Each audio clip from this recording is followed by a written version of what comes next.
और बुलेटिन की शुरुआत करेंगे कवर्धा से बड़ी खबर के साथ, जहां पर तालाब में डूबने से बताया जा रहा है कि 2 बच्चों की मौत हो गई है। रात 12 बजे रेस्क्यू कर बाहर निकाला गया दोनों बच्चों के शव को। ग्रामीणों की मदद से पुलिस ने रेस्क्यू ऑपरेशन किया। मछली पकड़ने गए हुए थे दोनों बच्चे जब ये हादसा हुआ। बताया जा रहा है कि दोपहर लगभग 3 बजे से रेस्क्यू ऑपरेशन यहां पर चलाया जा रहा था, जो कि रात 12 बजे तक चला। कई चुनौतियों का सामना करने के बाद दोनों बच्चों के शव को बाहर निकाला गया है। दशरंगपुर पुलिस चौकी क्षेत्र की यह घटना बताई जा रही है। कवर्धा से बड़ी खबर आपको बता रहे हैं, बच्चों की मौत से जुड़ा यह मामला है। तालाब में डूबने से यहां पर 2 बच्चों की मौत हुई है। रात 12 बजे दोनों बच्चों का शव रेस्क्यू कर बाहर निकाला गया। बताया जा रहा है कि ग्रामीणों ने भी इसमें मदद की, और क्योंकि इस वक्त गर्मी के समय होने की वजह से पानी लबालब भरा हुआ था और गहराई में ये बच्चे चले गए थे। दरअसल दोनों बच्चे तालाब में मछली पकड़ने के लिए गए थे और इसी बीच दोनों गहराई में चले गए, जिसकी वजह से यह हादसा होना बताया जा रहा है। हालांकि 3 बजे से ही दोपहर से ही दोनों बच्चों के शव के लिए रेस्क्यू चलाया गया था, लेकिन रात 12 बजे दोनों बच्चों का शव यहां से मिल पाया। ग्रामीणों की मदद से पुलिस ने रात 12 बजे दोनों बच्चों का शव रेस्क्यू किया। हालांकि 2 बच्चों की मौत के बाद गाँव में मातम का माहौल है। तालाब में डूबने से 2 बच्चों की मौत हुई है। रात 12 बजे तक रेस्क्यू ऑपरेशन चला। कई चुनौतियों का सामना यहां पर करना पड़ा बताया जा रहा है कि तालाब बिल्कुल लबालब भरा हुआ था, जिसकी वजह से यहां पर काफी परेशानियों का सामना करना पड़ा है। हालांकि 2 बच्चों की मौत के बाद गांव में मातम पसरा हुआ है। सूर्य प्रकाश चंद्रवंशी हमारे संवाददाता हमारे साथ जुड़ रहे हैं। सूर्य प्रकाश, हम तस्वीरें भी देख रहे हैं और काफी गहरा ये पानी नजर आ रहा है। किन चुनौतियों का सामना करना पड़ा, क्या वजह रही कि 3 बजे से चलता हुआ ये रेस्क्यू ऑपरेशन 12 बजे तक खत्म हुआ? देखिए, सबसे पहले इसमें एक बड़ी लापरवाही ये सामने आ रही है कि यह तालाब नहीं है। हालांकि तालाब का यह रूप ले लिया है। बताया जा रहा है कि अवैध खनन के लिए यहाँ पर काफी बड़ी मात्रा में यहाँ पर गड्ढा खोदा गया है, जो काफी गहराई है, और इसी गड्ढे में जो है ग्रामीण लोग निस्तारी के लिए पानी भरवाए हुए थे, जिसमें 2 बच्चे जो है 2 बच्चे के साथ अन्य उनके साथ और अन्य बच्चे भी थे। करीब 7 से 8 बच्चे थे जो तालाब में इस गहराई की वजह से जो है 2 बच्चे पानी में डूब गए और मछली पकड़ने के दौरान यह पूरा हादसा होना बताया जा रहा है। करीब 2 बजे जब बच्चे डूबे, तब उनके साथ जो अन्य उनके साथी थे वो उनके परिवार वालों को जाकर सूचना दिए, जिसके बाद पहले परिवारजनों ने खुद तालाब की गहराई में उतरकर दोनों बच्चों को ढूंढा, लेकिन नहीं मिला। तब जो है रेस्क्यू की टीम और पुलिस की टीम को सूचना दिया गया। दशरंगपुर पुलिस जब मौके पर पहुंची और तकरीबन 9 घंटे तक यह रेस्क्यू चला, जिसके बाद रात 12 बजे दोनों के शव को बरामद किया गया है।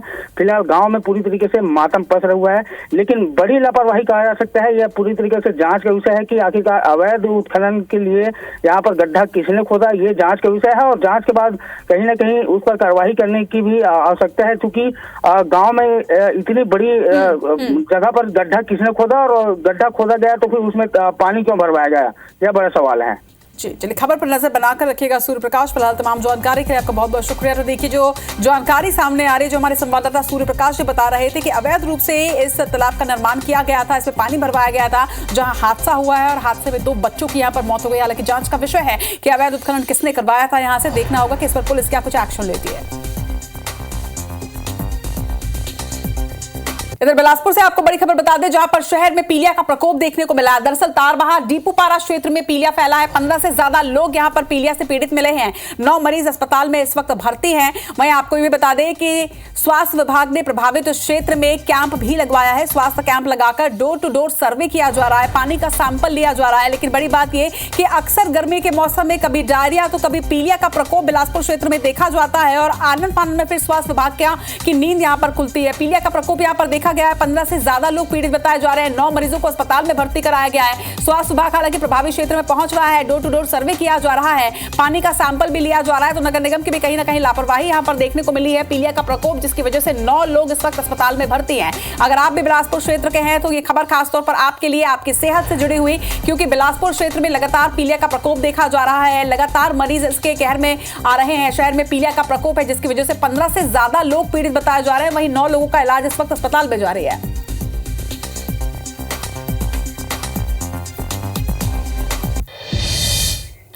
और बिलासपुर से एक और बड़ी खबर आपको बता दी, जहां पर अवैध शराब पर पुलिस ने एक्शन लेते हुए अवैध शराब बनाने और बेचने वाले दंपत्ति को गिरफ्तार किया। दरअसल एक पूरा दंपत्ति इसमें संलिप्त था। 300 लीटर महुआ शराब इनके पास से जब्त की गई है। बताया जा रहा है कि बिलासपुर के रतनपुर क्षेत्र में ग्राम जाली में यह एक्शन लिया गया है। ये तस्वीरें आप देखिए कि किस तरह से ये दंपत्ति जो है ये अवैध शराब के का व्यापार कर रहा था और अवैध शराब पर एक्शन लेते हुए पुलिस ने इस दंपत्ति को अब गिरफ्त में लिया है और इस गिरफ्त में लिए दंपत्ति से 300 लीटर महुआ शराब जब्त की गई है। बताया जा रहा है कि रतनपुर पुलिस ने ग्राम जाली से इनकी गिरफ्तारी की है।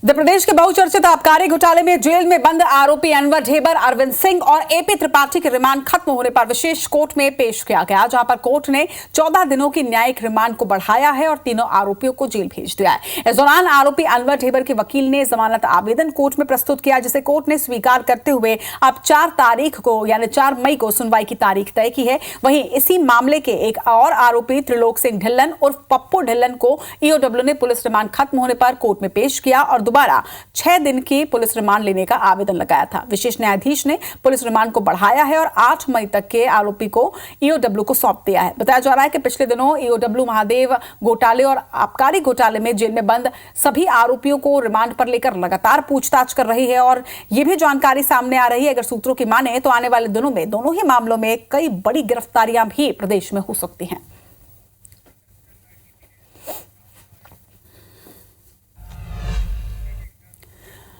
तो 7 मई को 7 सीट पर छत्तीसगढ़ में अंतिम चरण के मतदान और तीसरे चरण के मतदान होने हैं, जिसके लिए लगातार धुआंधार प्रचार जारी है। अगर मुख्यमंत्री विष्णुदेव साय के आज के कार्यक्रम की बात करें तो 3 जिलों के दौरे पर मुख्यमंत्री आज रहने वाले हैं, जिसमें सूरजपुर, बिलासपुर और बलौदाबाजार में वो आम सभा को संबोधित करेंगे। दोपहर 12 बजे सूरजपुर के प्रेमनगर में उनकी जनसभा होनी है, जिसके बाद वो यहां से बिलासपुर के लिए रवाना होंगे। आपको बता दें कि बिलासपुर के तखतपुर विधानसभा क्षेत्र में वो पहुंचेंगे, जहां पर आज चुनावी रैली में वो शिरकत करेंगे, जिसके बाद यहां से वो रवाना होंगे बलौदाबाजार के भाटापारा के लिए। और भाटापारा क्षेत्र में आज लगभग 4 बजे उनकी एक बड़ी जनसभा का आयोजन किया गया है, जहां पर चुनावी प्रचार करेंगे, प्रत्याशी के पक्ष में वोट की अपील वो करेंगे। तो धुआंधार प्रचार मुख्यमंत्री विष्णुदेव साय का जारी है। हर रोज 3 अलग अलग क्षेत्रों में वो दौरा कर रहे हैं। कल भी वो रायगढ़ के दौरे पर थे और आज वो 3 क्षेत्रों का दौरा करेंगे, जिसमें बलौदाबाजार, बिलासपुर शामिल है।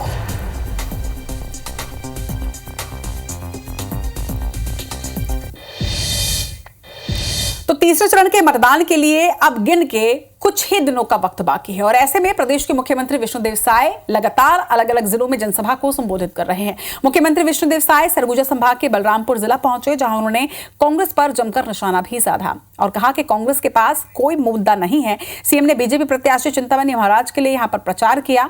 वहीं सक्ती जिला भी वो पहुंचे थे, जहां पर जांजगीर के बीजेपी प्रत्याशी कमलेश जांगड़े के पक्ष में उन्होंने सभा को संबोधित किया। इस दौरान उन्होंने कहा कि महिलाओं के सम्मान के लिए हम महतारी वंदन की राशि ट्रांसफर करते रहेंगे। वहीं बिलासपुर लोकसभा सीट के बीजेपी प्रत्याशी तोखन साहू के लिए भी मुख्यमंत्री विष्णुदेव साय ने वोट की अपील की और कहा कि मोदी सरकार लगातार किसानों के लिए काम कर रही है।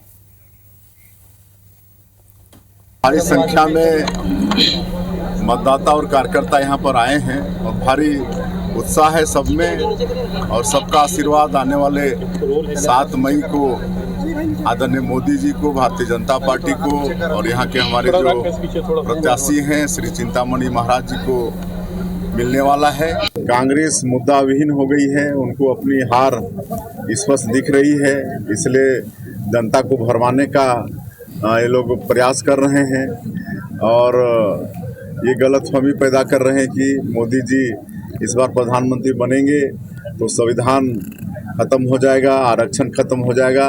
बड़े बड़े काम के जो हमारे नारा लगाते रहे जनसंघ के समय से वो सारा काम हो गए थे और आगे हमला फिर हमारे देश को आगे बढ़ाना है, विश्व गुरु बनाना है, आने वाला 2047 तक विकसित भारत के रूप में खड़ा करना है। इधर सरगुजा में बीजेपी प्रत्याशी चिंतामणि महाराज के पक्ष में भाजपा धुआंधार प्रचार प्रसार कर रही है और इसी कड़ी में छत्तीसगढ़ के मुख्यमंत्री बलरामपुर जिले के सामरी विधानसभा के शंकरगढ़ पहुंचे, जहां पर उन्होंने चुनावी सभा को संबोधित किया और बीजेपी प्रत्याशी के पक्ष में मतदान की बात कही। पिछले 4 दिनों में मुख्यमंत्री का ये लगातार दूसरी बार बलरामपुर दौरा था। इस दौरान मुख्यमंत्री के साथ कृषि मंत्री रामविचार नेताम, विधायक शकुंतला सिंह पोर्ते और उद्देश्वरी पैकरा भी मौजूद रही। माफ कीजिएगा, मुख्यमंत्री साय ने कहा कि पूरे देश में मोदी की लहर और भाजपा के पक्ष में माहौल बना हुआ है। वहीं कृषि मंत्री रामविचार नेताम ने चिंतामणि महाराज को दूल्हा बताते हुए 7 मई को टीका लगाने की बात कही।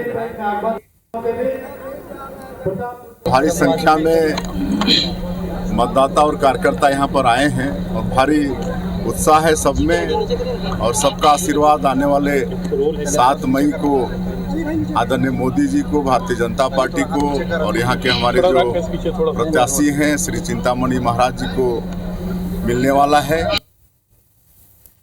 ऐसे दुल्हा के रूप ये चुनाव में दुल्हा के रूप में हमारा है एक बढ़िया से परिच के कोई तनी मनी कुछ कमो बेसी हुए तो के भाई परिच देवा, परिच करके बढ़िया से टीका फूका लगा दे। बस 7 तारीख के आपको ऐसा टीका लगेगा कि सीधे वहां पहुंच जाएगा। तैयार है ना सब कोई? इधर रायपुर के राजीव भवन में कांग्रेस संचार प्रमुख सुशील आनंद शुक्ला और राधिका खेड़ा के बीच हुए विवाद का मामला अब थमता नजर नहीं आ रहा। सुशील आनंद शुक्ला की बदसलूकी का शिकार हुई कांग्रेस की राष्ट्रीय मीडिया संयोजक राधिका खेड़ा ने फिर से सोशल मीडिया एक्स पर एक पोस्ट किया है, जिसमें उन्होंने लिखा कि दुशील को लेकर कका का मोह एक लड़की की इज्जत से बढ़कर है, लेकिन लड़की हूं, लड़ रही हूं। मर्यादा पुरुषोत्तम प्रभु श्री राम के ननिहाल में दीदी का स्वागत भी उन्होंने कल किया, क्योंकि आपको बता दें कि प्रियंका गांधी का कल वहां पर सभा था। और उधर कांग्रेस के पूर्व महामंत्री अरुण सिसोदिया ने भी पार्टी के राष्ट्रीय अध्यक्ष मल्लिकार्जुन खड़गे, राहुल गांधी, दीपक बैज को एक पत्र लिखा और पत्र लिखकर सुशील आनंद शुक्ला को बर्खास्त करने की मांग की थी। मैंने इस विषय को प्रदेश अध्यक्ष जी को एक पत्र लिखकर एक बात कही है कि आप ऐसे घटनाक्रम की पुनः तुरंत जितना जल्दी हो सके जांच कराएं और साथ ही साथ जब तक कोई वैकल्पिक व्यवस्था नहीं हो जाती तब चुनाव के दरमियान वैकल्पिक व्यवस्था आपको कर विभाग प्रमुख को पद से हटाना चाहिए। जब कांग्रेस कार्यालय में कांग्रेस पार्टी की नेता ही बेटी ही वहां पर अपमानित होती है तो ये कांग्रेस के दशा और दिशा को बतलाती है। ये दुर्भाग्यजनक घटना है। नारी का सम्मान हमारी संस्कृति और परंपरा का हिस्सा है, जिसे कांग्रेस पार्टी के कार्यालय में ही उसका पालन नहीं हो रहा है। और एक महिला के साथ में अगर कांग्रेस भवन में इस प्रकार का आचरण और व्यवहार होता होगा तो आम जनताओं में कांग्रेस के नेता लोग किस प्रकार से व्यवहार करते होंगे, ये सोचने का विषय है। घर की बात है, घर में बैठ के सोचा लेंगे। किसी तरह की कोई अभी तक जांच कमेटी बनी है या आपकी ओर से कोई लगातार बातचीत चल रही है? घर की बात है, सोचा लेंगे। तो एक तरह से राधिका खेड़ा पर बखेड़ा जो है वो खत्म होने का नाम नहीं ले रहा है और इस तरह से कांग्रेस की चुनौतियां लगातार बढ़ती जा रही है। राजीव भवन में जिस तरह से ये पूरा का पूरा विवाद हुआ, इस मामले में अब एआईसीसी मीडिया अध्यक्ष पवन खेड़ा ने पीसीसी को एक पत्र लिखा है और पत्र भेजकर घटना की पूरी डिटेल उन्होंने पीसीसी चीफ से मांगी है। ये भी बता दें कि पवन खेड़ा को पीसीसी 24 घंटे के अंदर ही अपनी रिपोर्ट पेश करेगी। तो एक पत्र सामने आया है जिसमें पवन खेड़ा ने पीसीसी को पत्र लिखकर पूरी घटना की जानकारी यहां पर मांगी है और 24 घंटे के अंदर अब छत्तीसगढ़ पीसीसी पवन खेड़ा को इस मामले में पूरी रिपोर्ट अपनी सौंपेगी। देखना होगा कि क्या इस मामले में आगे कांग्रेस की तरफ से कोई एक्शन लिया जाता है, क्योंकि देखिए लगातार सियासत इस मामले में जरूर जारी है। बीजेपी भी अब राधिका खेड़ा के समर्थन में उतर आई है, लेकिन कोई इस तरह से विवाद जो है वो थमने का नाम नहीं ले रहा है और देखना होगा कि कांग्रेस इस मामले में क्या एक्शन लेती है, क्योंकि अब तक कांग्रेस की तरफ से कोई भी एक्शन यहाँ पर नहीं लिया गया है। हाँ, ये बयान जरूर जारी किया गया कि ये घर का मामला है और इसे आपस में ही सुलझा लिया जाएगा। पवन खेड़ा ने अब एक पत्र भेजा है और पूरी घटना की जानकारी पीसीसी से मांगी है। इधर कांग्रेस के प्रदेश प्रभारी सचिन पायलट चुनावी दौरे पर बिलासपुर पहुंचे, जहां पर सचिन पायलट ने जनसभा और रोड शो कर जनता से जीत की अपील की। इस दौरान सचिन पायलट ने बीजेपी पर जमकर निशाना साधा। उन्होंने शिव डहरिया और राम को लेकर प्रधानमंत्री नरेंद्र मोदी के बयान और राधिका खेड़ा विवाद पर भी बीजेपी पर पलटवार किया। सचिन पायलट ने कहा कि पहले 2 चरणों में काफी बढ़त कांग्रेस और इंडिया अलायंस को मिल चुका है। भाजपा इससे बौखलाई हुई है और इसीलिए अलग अलग बेबुनियादी बातें कर रही है। सचिन पायलट का कहना है कि देश और छत्तीसगढ़ में कांग्रेस के पक्ष में माहौल है। देश में भाजपा से ज्यादा सीट कांग्रेस जीत कर आएगी।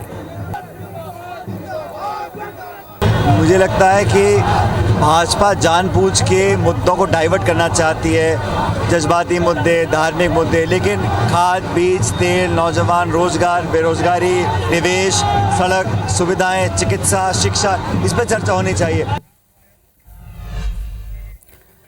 इधर तीसरे चरण के चुनाव को लेकर बीजेपी नेताओं का तूफानी दौरा जारी है। आपको बता दें कि इसी कड़ी में बीजेपी के राष्ट्रीय महासचिव विनोद तावड़े और डिप्टी सीएम अरुण साफ चुनावी दौरे में तखतपुर के विजयपुर पहुंचे थे, जहां पर चुनावी जनसभा को उन्होंने संबोधित किया और राहुल गांधी, प्रियंका गांधी और कांग्रेस पर जमकर निशाना साधा। तावड़े ने कहा कि देश में राहुल गांधी की नीति हम भी खाएं तुम भी खाओ सब मिलकर खाओ की है, जबकि मोदी जी की नीति न खाऊंगा न खाने दूंगा की है। तावड़े का यह भी कहना रहा कि कर्नाटक में कांग्रेस सरकार ने एसटी ओबीसी के आरक्षण मुसलमानों को देकर एसटी और ओबीसी के आरक्षण में कटौती की है।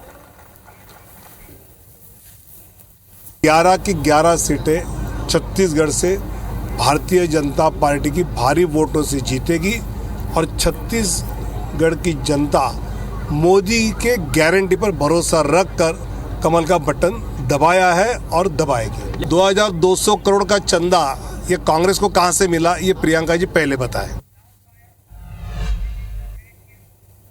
चलिए वक्त यहाँ पर एक छोटा सा ब्रेक है। ब्रेक के बाद देखेंगे मध्य प्रदेश की तमाम बड़ी खबरें सिर्फ 2 मिनट में।